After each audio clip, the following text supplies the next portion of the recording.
अस्सलाम वालेकुम। एक और वीलॉग के साथ आपकी खिदमत में हाजिर है। मुझे कामरान यूसुफ कहते हैं। इमरान खान साहब ने आज प्रेस कॉन्फ्रेंस की और उस प्रेस कॉन्फ्रेंस में उन्होंने अब बाकायदा तौर पर ऐलान किया है कि मंगल के रोज़ से वो दोबारा अपने लॉन्ग मार्च का आगाज़ करेंगे और ऐन उसी जगह से करेंगे जहाँ पर उन पर हमला हुआ था। लेकिन एक तब्दीली कि वो अपने जो सपोर्टर्स हैं उनसे जो खिताब है वो वीडियो लिंक के ज़रिए करेंगे तब तक जब ये जो लॉन्ग मार्च है उनका रावलपिंडी नहीं पहुंच जाता, और जब रावलपिंडी पहुंचेगा तो वहां से वो फिर खुद लीड करेंगे और इस्लामाबाद की तरफ से जाएंगे। अब ये वो खबरें हैं जो ज़ाहिर है कि आपके सामने चल रही हैं, आपको पता है, तो मेरी कोशिश होती है कि आपके साथ ऐसी इंफॉर्मेशन शेयर की जाए जो आम तौर पर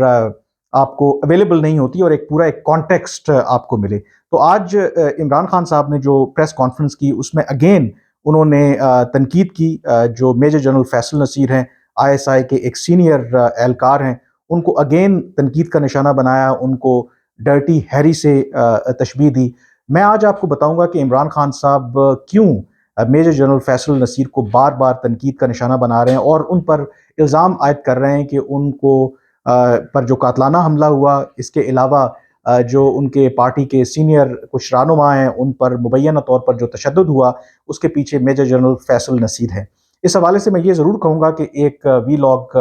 मेरे कोलीग एजाज सैयद और उमर चीमा ने किया जिसमें बड़ी मुफीद इंफॉर्मेशन उन्होंने शेयर की। मैं खुद कई दिनों से सोच रहा था कि इस के ऊपर एक वीलॉग किया जाए, लेकिन नेवरदलेस कुछ ऐसी मिसिंग लिंक्स, कुछ ऐसी इंफॉर्मेशन जो मुझे लगता है कि अभी भी आपके साथ शेयर की जा सकती है, तो सोचा मैं आपको ये कॉन्टेक्स्ट बताऊं कि आखिर इमरान खान साहब क्यों मेजर जनरल फैसल नसीर को तनकीद का निशाना बना रहे हैं। और मैं ये भी आपको बताऊंगा कि असल में इमरान खान साहब जो सामने तो निशाना मेजर जनरल फैसल नसीर को बना रहे हैं, लेकिन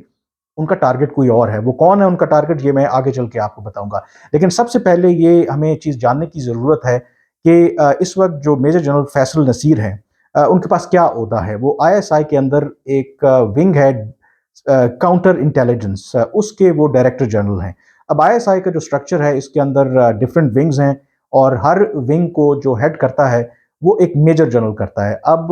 बाकी जो विंग्स हैं उनके बारे में आपने बहुत ज़्यादा नहीं सुना होगा, क्योंकि जो उनका मैंडेट है, उनका पाकिस्तान की इंटरनल सिक्योरिटी से कोई लेना देना नहीं है। वो अपना काम प्रोफेशनली कर रहे होते हैं और इसलिए आम लोगों को उनके बारे में इतनी जानकारी नहीं होती। अब जो डीजीसी की जो पोजीशन है, यानी कि काउंटर इंटेलिजेंस की, वो क्यों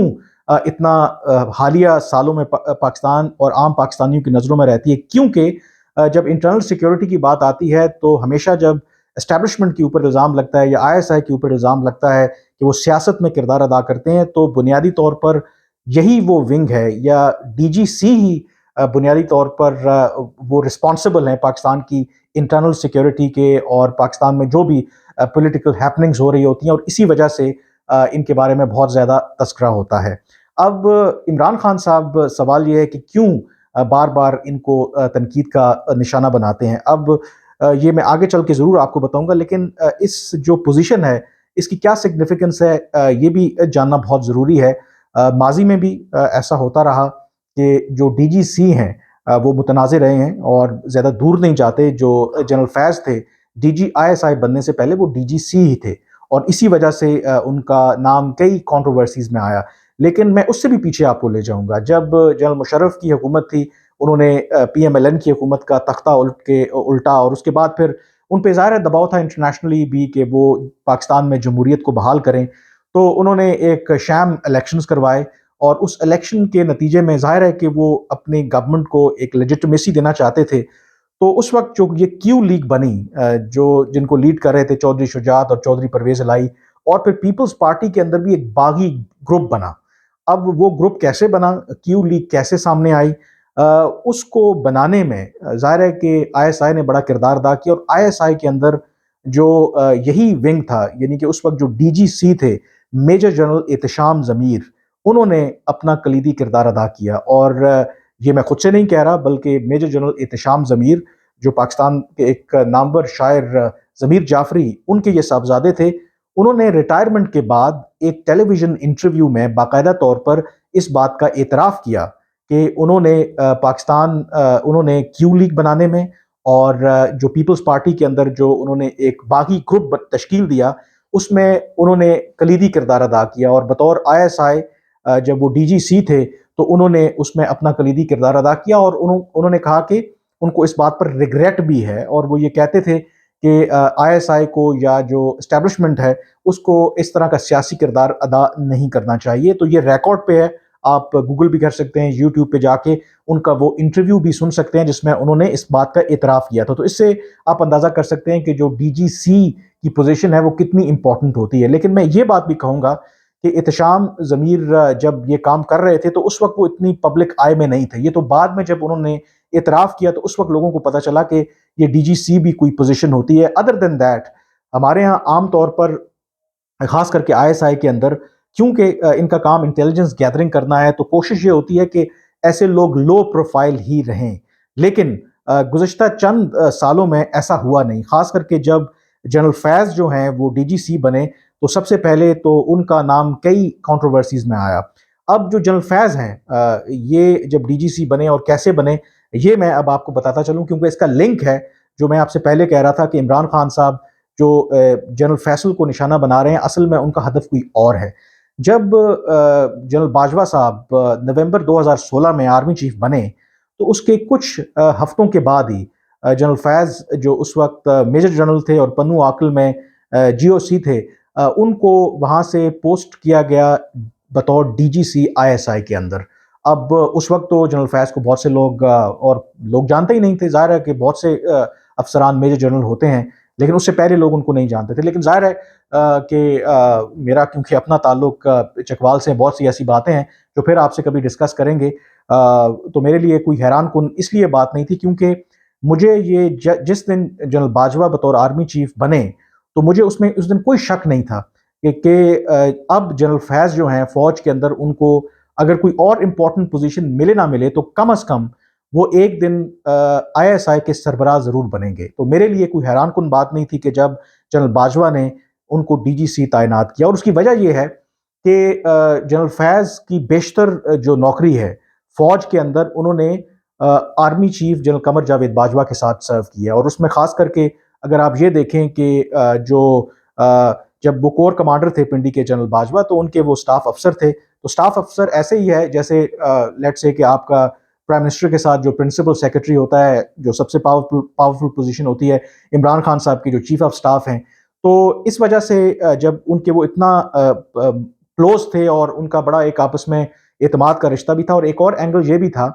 کہ جو جنرل باجوہ صاحب کے والد صاحب اور جو جنرل فیض کے جو سسر تھے ان کا بھی آپس میں بہت پرانا تعلق تھا، تو وہ بھی ایک وجہ بنی۔ تو اس میں یہ ایک اور اینگل بھی ہے کہ ڈیفینیٹلی فوج کے اندر جو پروموشنز ہوتی ہیں اس میں آپ کی پرفارمنس کو بھی انالائز کیا جاتا ہے، لیکن یہ بھی بہت ضروری بات ہے کہ سم ٹائم آپ کی لک بھی کام کرتی ہے۔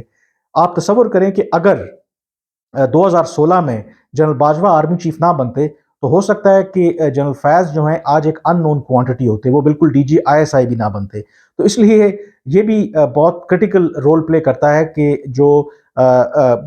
جس کے ساتھ آپ نے سرو کیا ہو، اور اگر وہ ایک کی پوزیشن پہ چلا جائے تو یقینی معنوں میں پھر آپ کو اس کا بہت زیادہ ایڈوانٹیج ملتا ہے۔ لیکن یہ میں آپ کو الگ بھی ایک اس پہ وی لاگ کروں گا کہ بعد میں پھر جو جنرل باجوہ اور جنرل فیض جو پہلے آپس میں آپ کہہ سکتے تھے کہ گھی شکر تھے، پھر ان کے درمیان کیسے اختلافات ہوئے اس پہ میں ایک الگ وی لاگ ضرور کروں گا۔ لیکن جو پوائنٹ میرا یہاں پہ یہ تھا کہ جو جنرل باجوہ کیوں ڈی جی سی اپنے بندے کو لائے جنرل فیض کو، کیونکہ ان کے ساتھ ان کا بہت پرانا تعلق تھا، ان پر وہ بہت زیادہ اعتماد کرتے تھے۔ اس کی وجہ یہ ہے کہ جو بھی آرمی چیف آتا ہے، جو ڈی جی سی کی جو پوزیشن ہے، کیونکہ اس کا کام انٹرنل سیکیورٹی ہے، پاکستان کی ڈومیسٹک پولیٹیکل سچویشن کو دیکھنا ہے، تو جو آرمی چیف ہے وہ ہمیشہ چاہتا ہے کہ وہ اس کا خاص اعتماد اور بھروسے والا انسان ہو، کیونکہ اس سے اس کو فرسٹ ہینڈ اکاؤنٹ ملتا ہے۔ تو اس کا مطلب ہے کہ یہ کہنا بے جا نہ ہوگا کہ جو ڈی جی سی ہوتا ہے بنیادی طور پر وہ آرمی چیف کی اپروول کے بغیر، اور آرمی چیف کا جو جب تک اس کو ٹرسٹ نہ ہو وہ لگ نہیں سکتا۔ تو اسی لیے ہم نے دیکھا کہ جب پھر اسی دور میں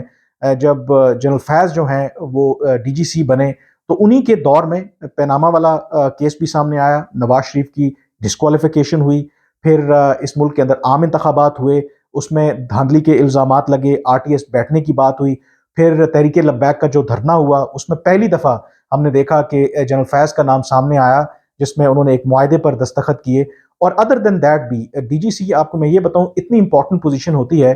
کہ جنرل فیض تو ویسے ہی کہا جاتا تھا کہ وہ ڈوئر تھے، انہوں نے बहुत से नॉर्म्स को उन्होंने चैलेंज भी किया। आम तौर पर ये पोजीशन लो प्रोफाइल होती है, लेकिन उन्होंने अपने दौर में बड़ा खुल के खेला, और इसी वजह से तमाम जमातों के अंदर उनके ताल्लुकात थे। और उसकी एक मिसाल ऐसे है कि जब भी उनके यहाँ कोई नेकी बदी हुई, उनकी वालदा का इंतकाल हुआ, उनके कज़न्स का इंतकाल हुआ, तो उनके जनाज़ों में अगर आप किसी को जाने का मौका मिला हो, तो उसमें आपको पीपल्स पार्टी के लोग मिलेंगे, इवन के जो सिंध के वज़ीर आला हैं, कई दफ़ा वो वहाँ पे गए। आपको जो पीएमएलएन से लोग मिलेंगे, आपको तहरीक इंसाफ से तो थे ही थे, बलूचिस्तान अवामी पार्टी से आपको लोग मिलेंगे। यानी कि वो डीजीसी थे जब, तो उस दौर में उनके इन तमाम जमातों के साथ बहुत क्लोजली ताल्लुकात है। और उसकी एक वजह ये भी है कि ये शख्स की बात नहीं है, असल में उस ओहदे को आप सलाम करते हैं। तो ये वजह है कि वो कितनी एक इम्पॉर्टेंट पोजीशन थी। और अब जो मैं आपको बात बताने जा रहा हूँ कि इमरान खान साहब जो एक निशाना बनाते हैं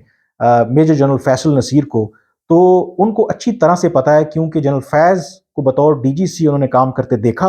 ये वही टाइम था जब प्रोजेक्ट इमरान खान पे काम हो रहा था। उन्होंने बहुत हद तक फैसिलिटेट किया इमरान खान को वज़ीर आज़म बनवाने में। जो इलेक्शन के बाद भी जो जोड़ तोड़ हुई, उसमें भी उन्होंने बड़ा अपना कलीदी किरदार अदा किया। तो इमरान खान साहब जो हैं वो बड़े श्रूड हैं, बड़े चालाक हैं। उनको बड़े अच्छे तरीके से पता है कि जो मेजर जनरल फैसल नसीर है, ये जो भी अगर काम करेंगे, जो अगर ये तो इमरान खान साहब इल्ज़ामात लगाते हैं, तो ये तो हैं तो आर्मी चीफ के बंदे, उनके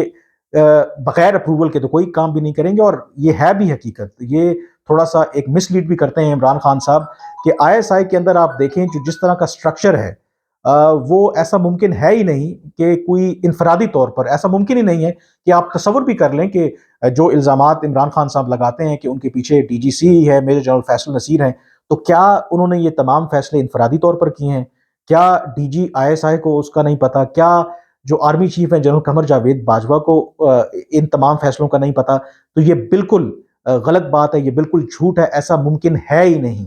कि अगर ये काम उन्होंने किए हैं, ये तो इल्ज़ामात हैं, तो उनकी अप्रूवल के बगैर हों। और ये इमरान खान साहब बड़े अच्छे तरीके से जानते हैं, क्योंकि वो जनरल फैज़ को बतौर डीजीसी भी उनके साथ एक लिंक रहा, फिर डीजी आईएसआई भी उनका लिंक रहा। तो इमरान खान साहब बुनियादी तौर पर मेजर जनरल फैसल नसीर को असल में जो उनका निशाना बनाना है वो एक बहाना है। असल में उनको अच्छे तरीके से पता है कि वो निशाना बना रहे हैं army chief general Qamar Javed Bajwa को, इस वक्त जो मौजूदा डीजी आईएसआई हैं उनको निशाना बना रहे हैं। लेकिन ज़ाहिर है कि वो पब्लिकली ये कहना नहीं चाहते, लेकिन ये जनरल बाजवा को भी पता है, ये डीजी आईएसआई को भी पता है कि मेजर जनरल फैसल नसीर को सामने रख के बेसिकली ये हम दोनों को इमरान खान साहब निशाना बना रहे हैं। और इसी वजह से अगर आप देखें कि आईएसपीआर ने जब इमरान खान साहब ने जो पहला पब्लिक स्टेटमेंट दिया, उन पर जो कातलाना हमला हुआ, उसके बाद